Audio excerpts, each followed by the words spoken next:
రైతు పత్తి కొనుగోలు కేంద్రం ప్రారంభించడం జరుగుతుంది. రైతులకు ఎటువంటి ఇబ్బంది లేకుండా ఈ కేంద్రం సక్రమంగా జరిగేటట్లు మా డైరెక్టర్లు కానీ చైర్మన్ కానీ రైతులకు అందుబాటులో ఉండి వాళ్లకు సేవలు అందించడానికి సిద్ధంగా ఉన్నాము. రైతులకు ఎటువంటి ఇబ్బంది వచ్చినా కూడా ఇక్కడ ఉన్నటువంటి మనకు ఫోన్ చేసి తెలిపినట్లయితే వారికి మేము సహకరిస్తూ ఈ కొనుగోలు కేంద్రాన్ని ముందుకు తీసుకెళ్తాము. ఇప్పటి వరకు మన పెద్దెమ్మల మండలంలో కూడా మన కొనుగోలు కేంద్రం లాభదాయకంగా మన సొసైటీ మార్కెట్ కమిటీ నడుస్తుంది. ఈసారి కొన్ని పరిస్థితుల వల్ల వర్షాలు ఎక్కువ అవడం వల్ల రైతులకు ఇబ్బంది ఉన్న వాస్తవమే. నాసి రకంగా పత్తి ఏదైనా కొద్దిగా పొరపాట్లు బాగలేనట్లయితే కూడా ఎమ్మెల్యే దృష్టికి తీసుకుపోయి ఇక్కడ కొనుగోలు చేసే ప్రయత్నాలు తప్పకుండా చేస్తాము. ఇప్పటి వరకే జరిగేది ఉండే ఇది కొనుగోలు కేంద్రం కొద్దిగా వర్షాల వల్ల లేట్ అయిపోయింది. దానికి కూడా మేము చాలా చింతిస్తున్నాము. రైతులకు ఎటువంటి ఇబ్బంది ఉన్నా కూడా అంజన్నకు కానీ నాకు కానీ మా డైరెక్టర్లకు కానీ ఎవరైనా ఫోన్ చేసినట్లయితే మేము మార్కెట్ కమిటీ సెక్రటరీ ద్వారా కానీ ఎమ్మెల్యే ద్వారా కానీ సాల్వ్ చేసే ప్రయత్నం చేస్తామని తెలియజేస్తున్నాను. మరి ఈరోజు కేంద్రం మాకు అనుమతించినందుకు ఎమ్మెల్యే గారికి రైతులకు అందరికీ నా శుభాకాంక్షలు తెలియజేస్తున్నాను. కోట్పల్లి మార్కెట్ యందు పెద్దెమ్మల మండలంలో ఉన్న మారేపల్లి జిన్నింగ్ మిల్ కానీ మరి పెద్దెమ్మల జిన్నింగ్ మిల్ కానీ మరి గవర్నమెంట్ CCI కొనుగోలు కేంద్రాన్ని ఈరోజు మారేపల్లి జిన్నింగ్ మిల్ లోపల మరి ఎమ్మెల్యే మనోహర్ రెడ్డికి దృష్టికి తీసుకుపోగానే అన్నగారు ఏం చెప్పిండంటే ఆ రైతులకు నష్టం జరగకుండా తొందర లోపల నేను లేకున్నా కానీ మీరు మార్కెట్ డైరెక్టర్లు వైస్ చైర్మన్ అందరూ ఉండి మరి ప్రారంభించండి అని చెప్పడం జరిగింది. వారి ఆదేశాల మేరకే ఈరోజు ఈ యొక్క మారేపల్లి కేంద్రాన్ని మరి కొనుగోలు కేంద్రాన్ని ఏర్పాటు చేయడం జరిగింది. మరి గత సంవత్సరం మనకు ఈ యొక్క 2 మిల్లుల నుంచి మంచి లాభదాయకంగా నడిచినాయి. మరి ఎటువంటి లోటుపాటు లేకుండా గత సంవత్సరం ఏ విధంగా అయితే మనము కొనుగోలు చేసినామో డబ్బులు కూడా వారం రోజులనే పడ్డాయి. మరి ఎటువంటి ఇబ్బందులు లేకుండా మరి గత సంవత్సరం ఏ విధంగా అయితే జరిపినామో ఈ సంవత్సరం కూడా అదే విధంగా జరుపుతాము. మరి ఈ సంవత్సరం వర్షాల కారణంగా కొంత రైతులకు గిట్టుబాటు ధర లేదు అని కాకుండా గవర్నమెంట్ ఏ రేటు ఉన్నదో తేమ ఉన్నా కానీ కొంత మేము ప్రయత్నం చేసి మా CCI కొనుగోలు ఆఫీసర్కు చెప్పి మరి ఇక్కడనే మా మార్కెట్ నుంచి డైరెక్టర్లు కానీ మరి ఇక్కడ సిబ్బంది కానీ సెక్రటరీ కానీ ఉంటారు.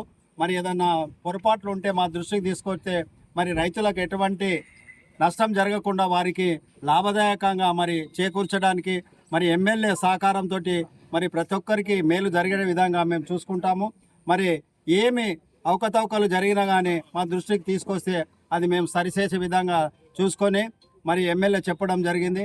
ఏమున్నా నా దృష్టికి తీసుకురండి, అది మనం తప్పకుండా మరి దాన్ని సాల్వ్ చేద్దామని చెప్పడం జరిగింది. కాబట్టి ఈ యొక్క కొనుగోలు కేంద్రంలో రైతులు అందరూ వచ్చి మరి ఈ యొక్క గవర్నమెంటు ఏదైతే రేటు నిర్ణయించిందో ఆ రేటుకు అమ్ముకొని ప్రైవేట్లో పోతే తక్కువ ధరకు అడుగుతుండ్రు, 5-6 వేలకి తీసుకుంటుండ్రు. అటువంటి దానికి మోసపోకుండా ముందే నష్టపోయినరు, పంట సరిగా దిగుబడి రాలేదు. కాబట్టి ఆ దిగుబడికి మీకు మంచి గవర్నమెంట్ రేటు 8,100 ఇవ్వడం జరిగింది.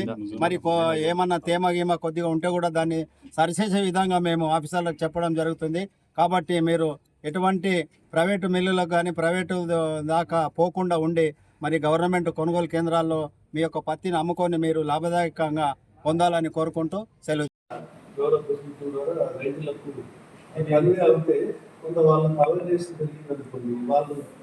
కొంత ఇబ్బంది పడరు, కొంత బిల్లు వచ్చినప్పుడు వాళ్ళు సాఫీగా కంపెనీ వెళ్ళిపోయడానికి అవకాశం ఉంటుంది. కాబట్టి అందరికీ నమస్కారం. నా పేరు ఫెసిలిటీ అండి. నేను వికారాబాద్ మార్కెట్ ఇన్ఛార్జ్ కోటిపల్లి వస్తున్నారు. విషయం ఈ CCI కొనుగోలుకు సంబంధించి ప్రభుత్వం యాక్చువల్గా 15 రోజుల ముందు ఓపెన్ చేయాల్సింది. నేను లాస్ట్ టైం ఒక 10 రోజుల ముందు డేట్ ఓపెన్ చేసి ఇప్పుడు వెల్కమ్ చేసేది. అంటే ముందు ఓపెన్ చేసి రైతుల సౌకర్యం వరకు రైతులకు ఇబ్బంది లేకుండా ముందే CCI సెంటర్ ఓపెన్ చేసేసి రైతులకు మేలు జరగాలని తెలంగాణ రాష్ట్ర ప్రభుత్వం గౌరవ ముఖ్యమంత్రి గారు మా మంత్రి కుమార్ ఆదేశాల మేరకు ముందే పత్తి కొనుగోలు కేంద్రాలను ప్రారంభిస్తారు.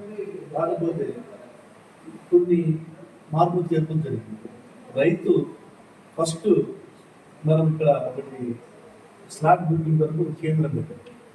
అక్కడ ఒకటి క్యాబినెట్ రైతు ఫస్ట్ ఆధార్ కార్డు పాస్బుక్ వాళ్ళు చూసిన డాక్యుమెంట్ తీసుకొచ్చి అక్కడ స్లాట్ బుక్ చేసుకోవాలి.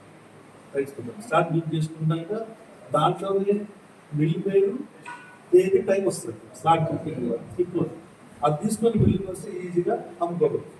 ఆ రైతాంగం ఏం చేస్తుందంటే అవగాహన లేక రిమోట్ ఏరియాలలో ప్రతి ఒక్కరు దాంట్లో మిల్లు తీసుకుంటారు. దాంతో ఇప్పుడు స్లాట్ బుకింగ్ లేదు, స్లాట్ బుక్ చేసుకో రేపు అని వాళ్ళకి చెప్పడం వాళ్ళు కొంత ఇబ్బంది పడే అవకాశం ఉంది. కాబట్టి అవాయిడ్ తీసుకోవడానికి ఫస్ట్ వాళ్ళు ఇక్కడ లేకపోతే వాళ్ళ ఊర్లో ఏ ప్రస్తుతం పాయింట్ ఉంటారు కదా అక్కడ కానీ అయితే మార్కెట్ కమిటీలో కానీ ఇక్కడ మార్కెట్ కమిటీలో అవకాశం ఉంటే మిల్లులో స్లాట్ బుకింగ్ వరకు మనుషులు పెట్టాం, కేంద్రం పెట్టాం. రైతు డాక్యుమెంట్ తీసుకొస్తే ఇక్కడ స్లాట్ బుకింగ్ అవుతుంది. దానికి గవర్నమెంట్ ఒక యాప్ ఇంట్రడ్యూస్ చేసినారు, కిసాన్ కపాస్ యాప్ అని ఒక యాప్ పెట్టింది. ఆ యాప్ అంటే ఫార్మర్స్ అవకాశం ఉంటే ఇంట్లో కూడా సెల్లో పని చేసి చేసుకోవచ్చు. కాకపోతే అవగాహన ఉండదేమో ఇదితో మనం మార్కెట్ కంపెనీ రైతులకు ఇంకా దగ్గరకు కావాలని ఉద్దేశంతో ఉండడం వల్ల ఏ మిల్లుకు ఆ మిల్లుకు ఒక మనిషిని పెట్టి ఒక కౌంటర్ ఓపెన్ చేస్తామంటే ఆ కౌంటర్లో మనం మంచి ప్రత్యేకంగా ఆ యాప్ డౌన్లోడ్ చేసేసి రైతులందరూ స్లాట్ బుక్ చేయడం కొరకు మాత్రమే ఆయన వారి ఆలోచన మేరకు వారి ఆలోచన మేరకు ఆ మిల్లు ఈ మిల్లు 2 మిల్లులలో ప్రత్యేకంగా మనిషిని పెట్టి స్లాట్ బుక్ చేసుకున్న కొరకు ఏర్పాటు చేయడం జరిగింది. ఆ తర్వాత రెండో ఎపిసోడ్లో స్లాట్ బుక్ కాగానే డేటు టైము మిల్లు పేరు వస్తాం. ఆ రోజు ఆ టైంకి ఆ మిల్లు పేరు చేస్తే సీసీఐ వాళ్ళు మ్యాచ్ చూస్తారు. 8 నుంచి 14-12 వాళ్ళు మనం 8,000 రూపాయలు సీసీఐ ద్వారా గవర్నమెంట్ ఇచ్చేస్తాం. దాని కొద్దిగా మ్యాక్స్ టీచర్ ఉంది, కౌడి కాయ ఉందనుకోండి, కొంత వాళ్ళు అటు రైతులకు కాస్త ఇబ్బంది అవకాశం ఒక పాయింట్. మన రైతు సోదరులు ముందుగానే మీ ద్వారా వాళ్ళు కోరేది దయచేసి వారు